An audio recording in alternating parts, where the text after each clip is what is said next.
that for about 20 minutes, and then we're going to move into breakouts, where we meet hopefully based on what residential community you live in, and we're going to workshop a few things. So what happens when you smell something? Who do you call? That kind of thing. So if you would please stick around to the end, that would be amazing. And I guess we'll get started with Q&A.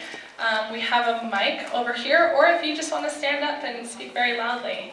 And if we could have our speakers at the front. So who'd like to start us off with a question? Yes, please. Yes, sorry, that's Me too. Anyways, from the water and power, we got like, we have water, right? We have to cut our usage by 20% or we're gonna get fined. And what do you guys allow them to do with houses? If you don't have the water, you can't have houses. So I'm just wondering, are you like, here, to me, that would be the thing that I would love you guys to focus on. Yeah. Because this is real that's happening right now. Totally. Right now. So he's saying that we should really be focusing on the water issues as well, and how new development, is going to increase the amount of water we use in the city, and at the same time, we're being asked to reduce our water use and our bills are going up, right? And so, the harsh reality is that we need to rapidly change to a totally different way of managing our water. It's completely mismanaged by state agencies right now. We still use way too much, and unfortunately cutting back on our water use is only going to increase the cost, which is going to further incentivize cutting back on use. So it's a very weird cycle, but I would like to say that Food and Water Watch, water is part of our name. We are working to basically, if a rate hike passes, we need to see a delineated line item of what exactly every single thing in that rate hike is going to. But generally, we need a DWP that's accountable to the people. And right now, they're letting our money be stockpiled by other agencies who want to build water privatization projects. And that's a whole different issue, but Food and Water Watch is opposed to water privatization. California is full of water privatization projects. It's more valuable than oil, and so we are looking out for that, and I'd love to, speak one-on-one more about that later. I'm going to take it from there and over there. When you say you want to cut back on water, I have a house, and I have 8 trees, and I think that we have to work to make sure that they're not cutting back on the water for the trees at the same time. Absolutely. Thank you. You're next, but you first. Yeah, right over here.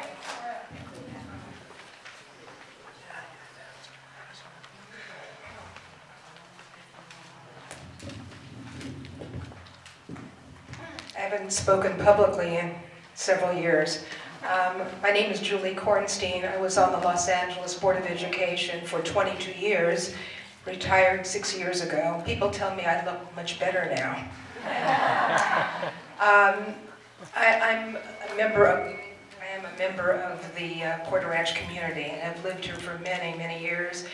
Had absolutely no idea until about a year ago that there was this massive reservoir for natural gas. No idea. I don't think any of you that bought homes in the last 5, 10, 15 years, certainly 30 years ago, had any idea what was going on. I was shocked, dismayed when I received the phone call yesterday from the gas company to stay in my home. Do not go out. And I called the gas company, spoke to a representative. He knew that there was a break in a pipe, but he did not know that we were told to stay in our houses. So I asked to speak to a supervisor, and the supervisor came on and said, oh, everyone knows that you're supposed to stay in your houses. It must have been on the big screen. I guess he just missed it. So I asked a great deal of questions of the supervisor, who became very annoyed when I said, are you emitting noxious fumes, toxic? What's going on? Is the air poisonous? I'm not allowed to go out of my house. And he responded very angrily, said, I never said it was poisonous. but you better stay in your house and close your windows. And I said, okay, so do I stay in my house until I get a phone call that I'm allowed to leave? And he said, yes, stay in your house and close your windows. And then 3 hours later, we received the call that we could go out of our houses. So what I wanted to ask you, I didn't mean to do a whole speech, it's been a while. Have you been in contact with LA Unified at all in any way? Have you gone down to speak to the current board member, Scott Schmrlson, and or anyone else? Yes, we have been in contact. The field rep, Ankur Patel, has been in contact with us. We went to Schmrlson's open house a month ago, but I don't think the gas leak had happened at that time. But we are continuing to stay involved with them. The reason that I'm asking and highly recommending is that a group of you make an appointment to go and see him. I would volunteer my time as well if I'm in town. I'm a grandmother now of 6 grandchildren, so I do a lot of traveling. But it's important for LA Unified to be involved because I believe that they should do some monitoring here at the school. And I know that other schools in the district that have had other types of environmental problems, they do monitoring at the schools. And there's a division of LA Unified, the Environmental Health and Safety Division, and they should be the ones involved. Now, I don't know if Scott can direct them on his own or bring a resolution to the Board of Education, but this is serious enough to do something about it and do something about it right now. So I would just, going to a community meeting and raising your hand or whatever does not have the impact of actually putting a group of people together, setting up an appointment and going directly there. So that would be my recommendation. Lastly, and I will sit down, are you going to pass a hat? How are you going to collect money? You're talking about it, but Yeah. I thought maybe the bucket would be good for you. We have a donation jar at the front, but what we would really like is I have a donation form in the back. We want to get your information. You can put your card info if you want to put your debit or credit card on there, or you can also write us a check. And if we just had 100 people write a $50 check, we would be able to. We do take cash, yes. And write the check to Save Porter Ranch Incorporated. That's our nonprofit. Yes. Thank you for asking. And then thank you for suggesting doing the meeting with Scott. And if there's a way that you feel like you would personally like to volunteer and get involved beyond just the air monitoring and health studies, there's so much work to do, right? We need everybody to think of the things that we're not thinking of or doing every day. We need to add to our team and really have a robust organization of volunteers and community leaders getting this work done. So thank you. Yeah, you've seen how much Save Porter Ranch has done in the community in a year and a half with just a very few people. So imagine if we had a little bit of money and a lot more people, especially the people part. You asked if anybody told the schools. I was actually, as a member of Save Porter Ranch, I actually called Castle Bay and Porter Ranch Neighborhood Community School, and they were unaware of it. So, there's a total lack of communication going on, so.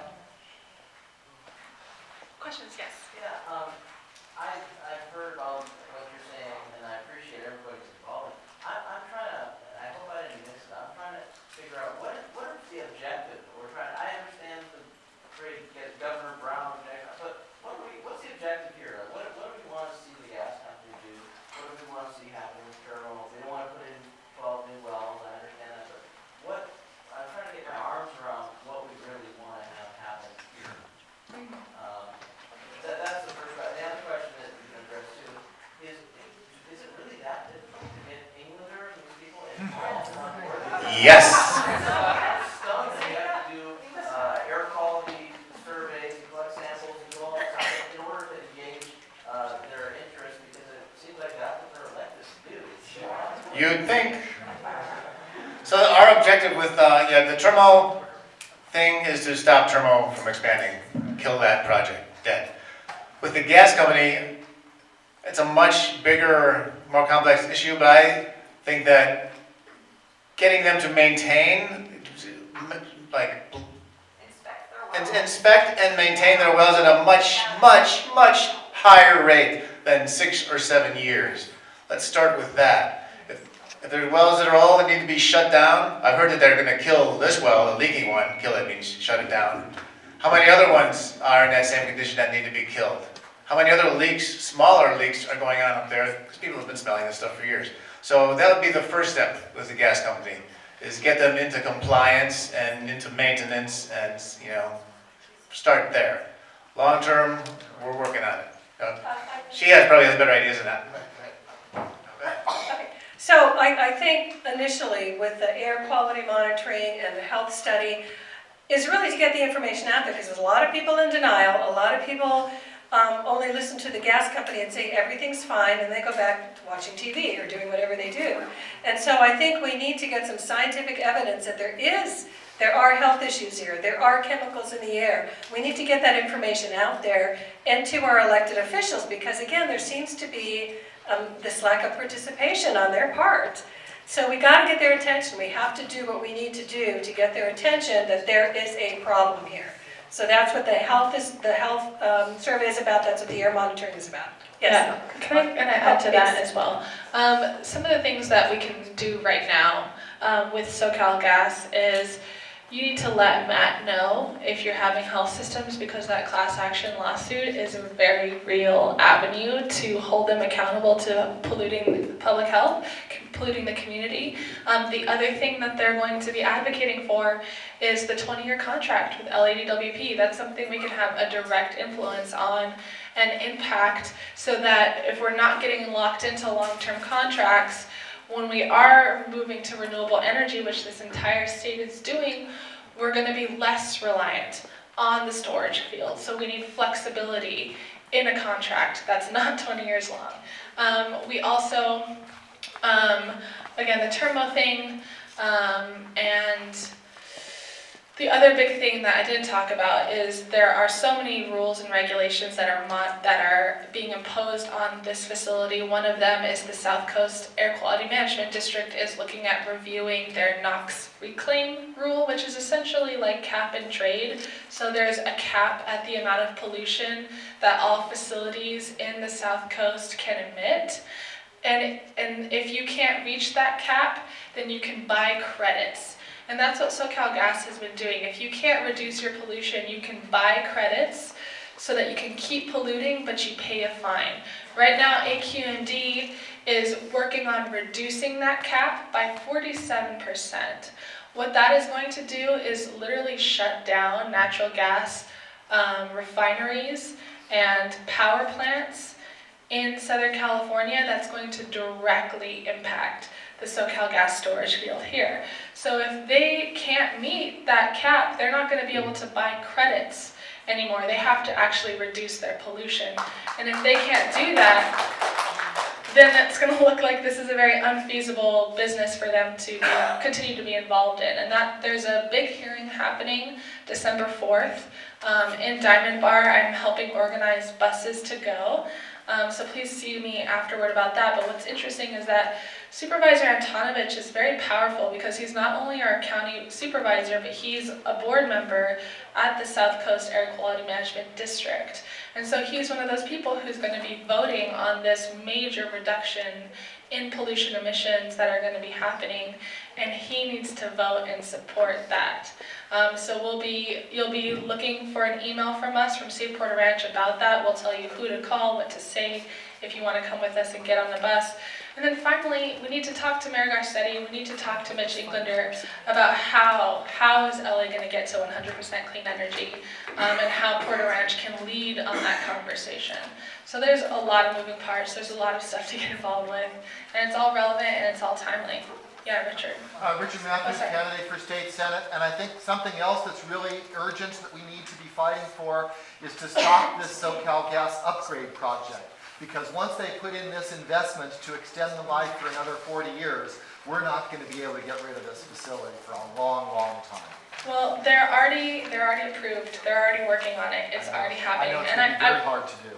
I wouldn't be so pessimistic. I mean, these facilities will be decommissioned if there's no longer a use for them. And that's what we have to do. We have to make sure that they're being forced to reduce on their pollution, they're not being allowed to expand further, so we're talking about Termo, but then we're also putting more clean energy on the grid, and all of that over time will just make this facility not worth it anymore for them to operate. Yes? Yes, please. Let me just add to what specific things we want done. To kill the Termo project, the specifics of how to do that is that the EIR is coming out soon. It'll be the draft, it'll be the first version. And we all get to look at that. It's going to be long, it's going to be thick, and there's going to be a lot of information in there. We need people to read it, or read not the whole thing, unless you like, but read the different sections. These things are usually so full of holes. It's amazing how full of holes they are. So people need to read it and write public comment back to the county on the problems with the EIR. Because if that thing has enough problems, enough holes, it's insufficient enough, the EIR could actually be called, what's the word for it? Not finalized or whatever. They could not certify the EIR, and that would be probably one of the hugest problems for Termo. So to tear that thing apart when it comes out, we'll have a short window of time. So that would be like the next step for Termo. You're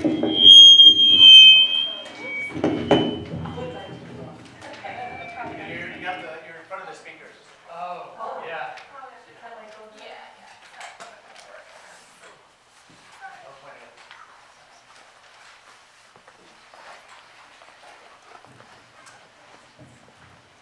You people are doing a fabulous job.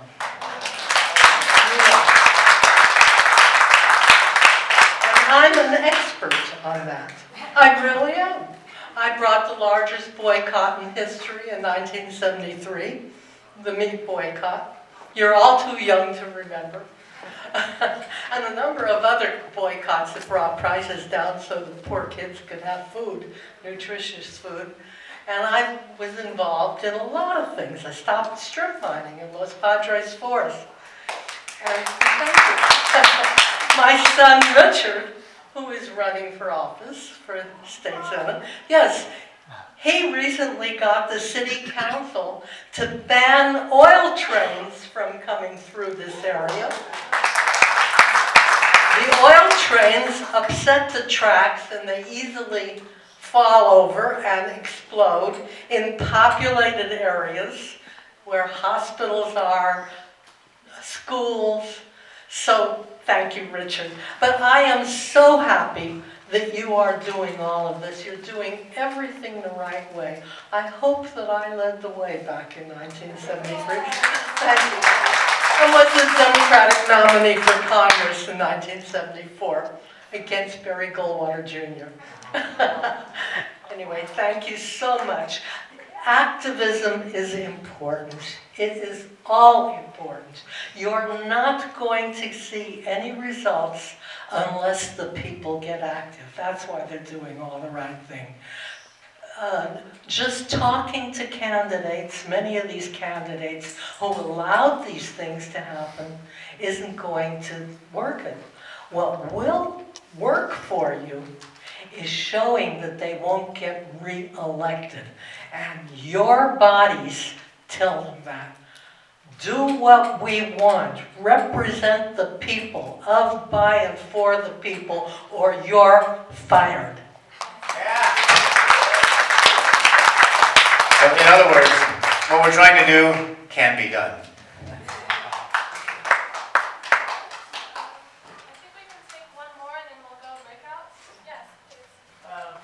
My question is probably for you, or is like, how do we get more people involved? Like, I'm like feeling disappointed at the number of people that show up to this.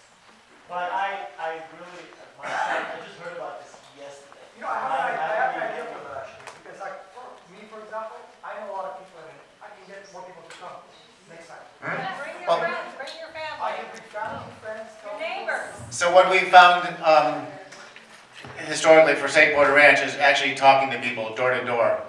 And there's social media and everything, but we've gone door to door, and that's where people that have never heard about anything going on finally find out what's going on. So, face-to-face contact, I think, is the biggest way. I mean, social networking is great too, for people you already have in your network that are already your friends and stuff.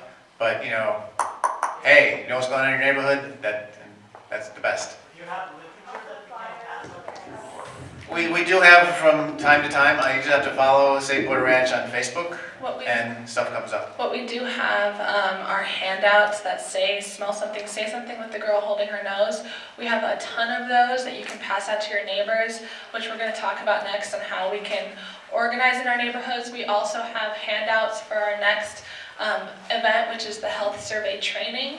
So it'll be a 2-hour training on how to go door to door and do the health surveys. We're basically laying the groundwork now to go door to door and do all of these incredible things, and we need a strong core group of people. We're hoping at the very least 20 to 30 people who are willing to do that groundwork with us, and really use these programs as organizing tools, as ways to get in front of our community and talk to them. And I think just with the gas leak, we've all been incredibly distracted. Normally we have like a full month of going door to door and letting people know about our forum, but because of everything that's happened, I think that one part of it maybe fell off our plate a little bit. So we definitely need more people so that it's not like 5 people trying to do everything, but we've got enough people who are our backups and who are there making sure all the work is getting done.